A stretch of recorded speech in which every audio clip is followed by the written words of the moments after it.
Welcome प्यारे बच्चों। आज से हम शुरू करने जा रहे हैं हमारा 10th क्लास का chapter first, chemical reaction and equation. ठीक है, तो काफ़ी पेरेंट्स की डिमांड थी कि वे जो हम YouTube से वीडियो के लिंक डालते हैं वो बच्चों को समझ में नहीं आता है, तो इसीलिए हमने आज से अपनी ही वीडियो बनाना शुरू कर दिया है। तो सभी बच्चों से मैं रिक्वेस्ट करता हूँ कि जो भी वीडियो आपके पास भेजी जाए बच्चों, उन सभी को देखना और इनको अपनी कॉपी में नोट डाउन करते रहना साथ के साथ। ठीक है, तो आइए हम शुरू करते हैं। हमारा फर्स्ट चैप्टर है केमिस्ट्री का, केमिकल रिएक्शन एंड इक्वेशंस। तो सबसे पहले हमें पता होना चाहिए, हम बिल्कुल बेसिक से स्टार्ट करेंगे कि केमिकल रिएक्शन क्या होता है, केमिकल रिएक्शन हम किसे बोलते हैं, तभी हम आगे जाके इस चैप्टर को डिटेल में स्टडी कर पाएंगे। तो सबसे पहले देखते हैं केमिकल रिएक्शंस। तो it is the process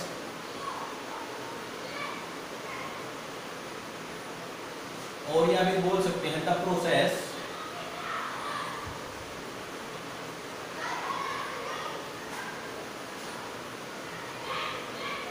in which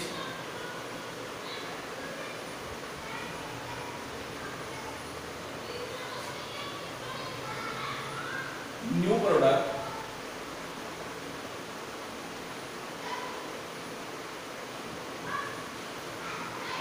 with new properties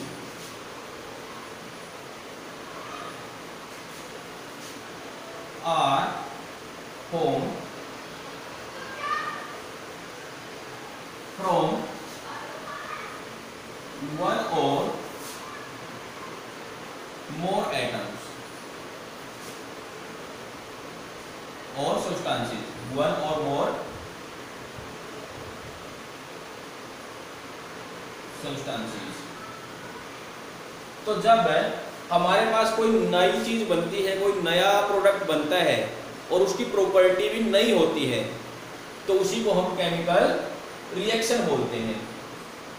ठीक है, उसको बनाने के लिए हमें एक या एक से ज्यादा सब्सटेंसों की जरूरत पड़ती है। जैसे एग्जांपल है हमारे पास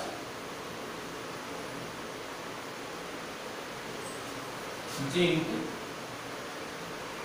plus sulphuric acid.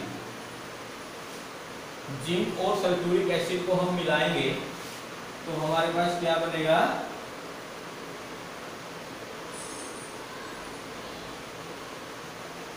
Zinc sulphate plus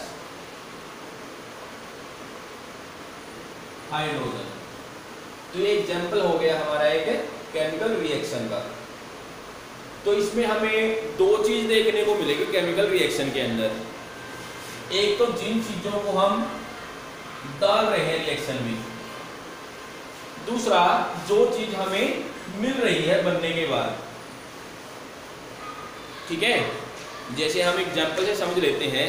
मान लो हमें कोई बनाना शेक बनाना है, तो हमें सबसे पहले उसमें मिल्क डालना पड़ेगा, बनाना डालने पड़ेंगे, शेक तभी तो बनेगा।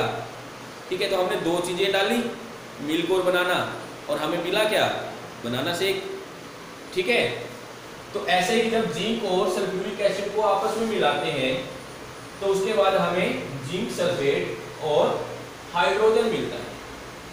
तो ये हो गया हमारा केमिकल रिएक्शन। और भी बहुत सारे एग्जांपल हैं, जैसे हम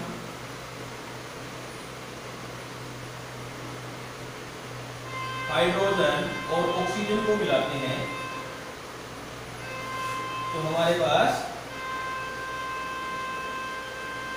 वाटर बनता है। ठीक है, तो बहुत सारे एग्जांपल हैं इसके। तो अब हमारे पास दो चीजें हमारे पास आ जाती है कि एक तो हम जो चीजें मिला रहे हैं और एक जो चीज हमें मिल रही है रिएक्शन से, जो चीज बन रही है, उनको क्या बोला जाता है। ठीक है, तो दो टर्म यहां से निकल के आती है।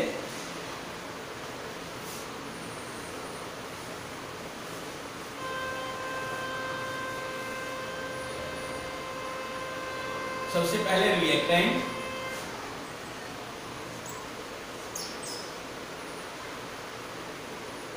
रिएक्टेंट क्या होता है? जिस चीज का हम रिएक्शन में यूज करते हैं, the substances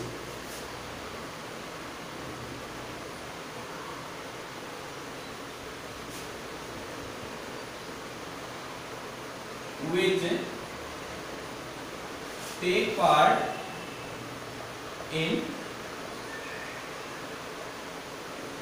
chemical reaction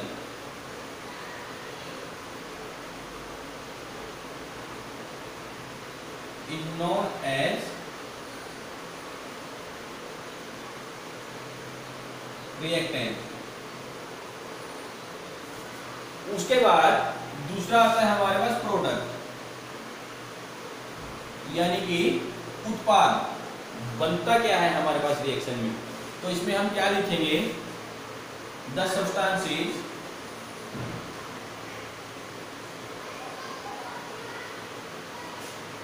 that form in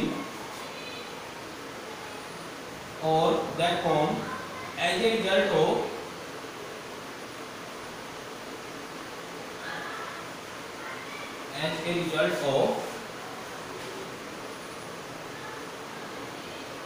chemical reaction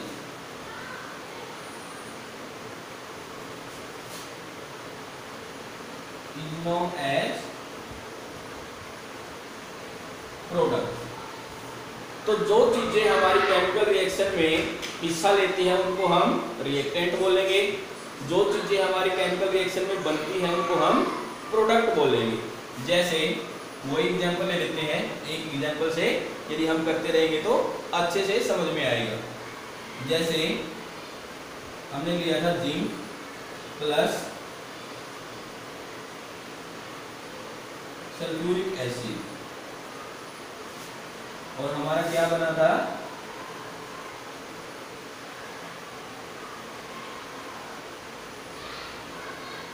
zinc sulphate plus hydrogen. अब यहां पे देखिए, जो ये हमने जिंक और सल्फ्यूरिक एसिड लिया था, ये हमारे क्या है? रिएक्टेंट है। और जो हमारा जिंक सल्फेट और हाइड्रोजन बना है वो क्या है? वो प्रोडक्ट है। ठीक है, तो ऐसे एग्जांपल्स की हेल्प से अच्छे से क्लियर होता जाएगा। या फिर हम बिल्कुल सिंपल लैंग्वेज में बोल सकते हैं, कोई भी केमिकल रिएक्शन हमें देखने को मिलेगी तो उसमें बीच में एक एरो का निशान जरूर मिलेगा, ये वाला। एरो के जो इस साइड होते हैं, ठीक है, उसको हम रिएक्टेंट बोलते हैं, एरो के दूसरी साइड वालों को प्रोडक्ट बोलते हैं। लेकिन डेफिनेशन हमें क्या लिखनी है? तो यहाँ पे लिखी हुई है, ये इसकी डेफिनेशन रहेगी। तो ये दोबारा से हम केमिकल रिएक्शन पे चलते हैं। तो ऐसी प्रोसेस जिसमें कोई नया प्रोडक्ट बनता है, कोई नई चीज निकल के सामने आती है, उसकी प्रॉपर्टी भी पहले वाली जो चीजें हैं उनसे अलग हो, तो उसी को हम केमिकल रिएक्शन बोलते हैं। अब केमिकल रिएक्शन के हमारे जो डेली लाइफ है उसमें कौन कौन से एग्जाम्पल हमें देखने को मिलते हैं वो देख लेते हैं।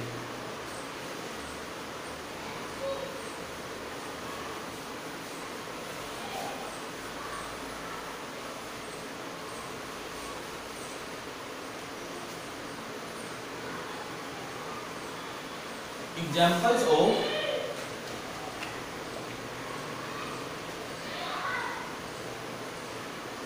chemical reaction।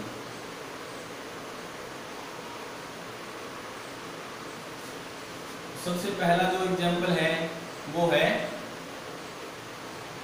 Respiration,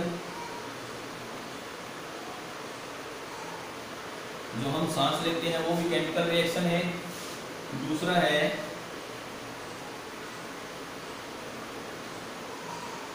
burning of coal, कोयले का जो जलना है वो भी केमिकल रिएक्शन है।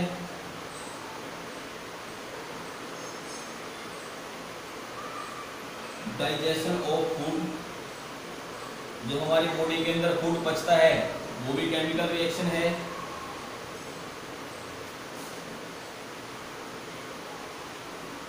रस्टिंग ऑफ आयरन, ये भी केमिकल रिएक्शन है। नेक्स्ट है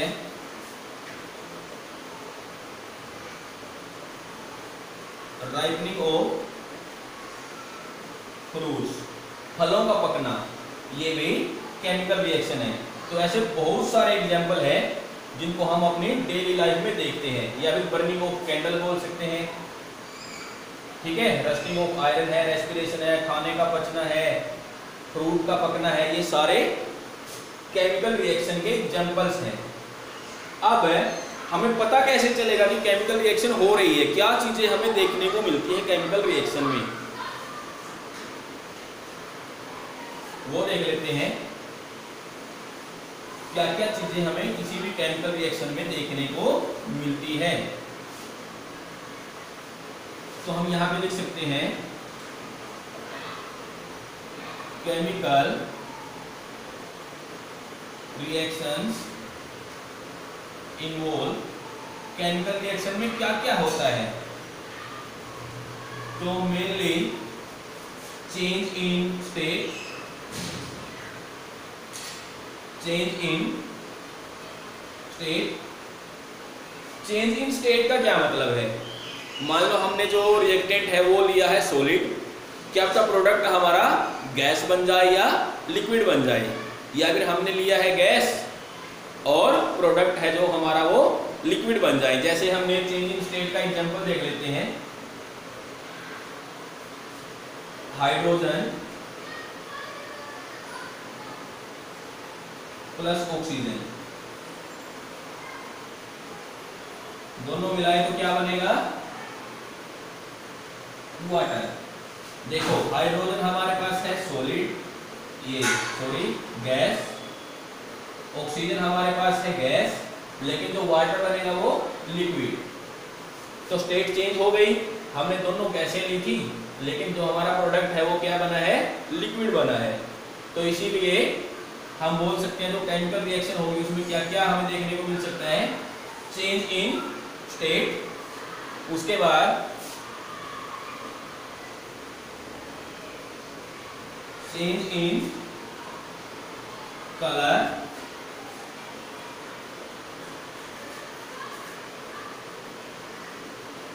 चेंज इन टेम्परेचर, टेम्परेचर भी चेंज हो सकता है, और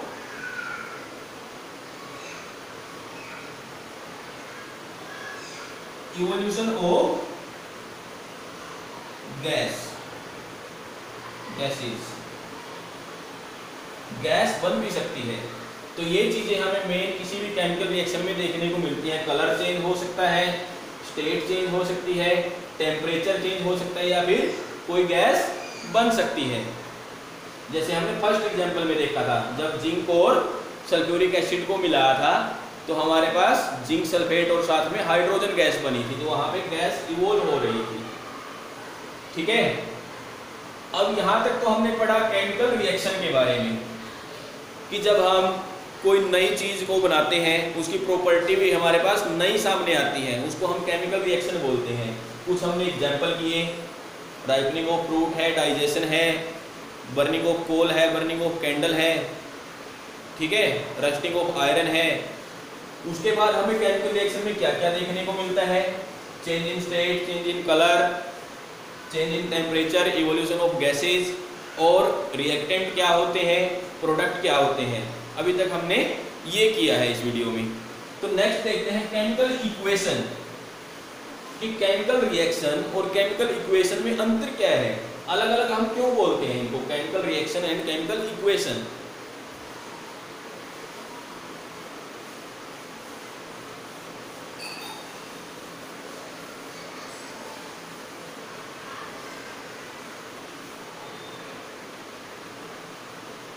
तो आगे आता है केमिकल इक्वेशन। तो केमिकल इक्वेशन क्या होता है, जब हम केमिकल रिएक्शन को, जैसे इसका एग्जांपल था केमिकल रिएक्शन का, जिंक प्लस सल्फ्यूरिक एसिड, क्या बना था हमारा जिंक सल्फेट प्लस हाइड्रोजन। ठीक है, तो केमिकल इक्वेशन में क्या होगा, जब हम किसी भी केमिकल रिएक्शन को, केमिकल रिएक्शन के अंदर जो हमारे सब्सटेंस हैं उनको हम सिंबल की फॉर्म में लिखते हैं, तो क्या बन जाती है chemical equation. When the substances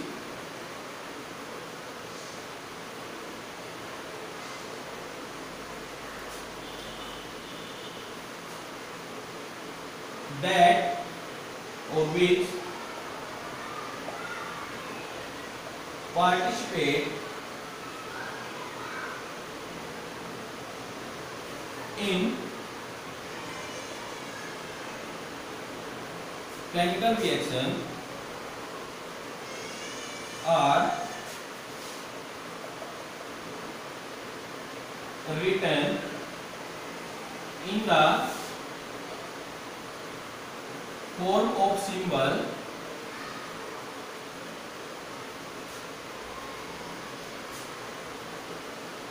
then the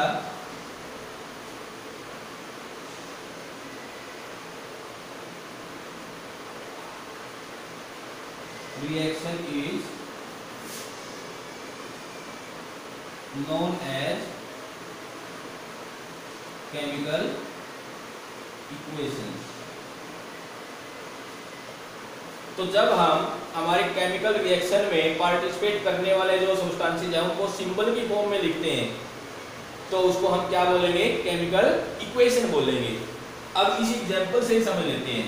तो यहाँ पे हमने सीधे इनके नाम लिखे हुए हैं, जब हम इनके सिंबल का यूज करेंगे, जैसे जिंक का सिंबल क्या होता है Zn plus sulphuric acid H2SO4, उसके बाद जो जिंक सल्फेट है ZnSO4 प्लस H2 हाइड्रोजन। जब हम इनको सिंबल की फॉर्म में लिख देते हैं तो क्या बन जाएगा, केमिकल इक्वेशन।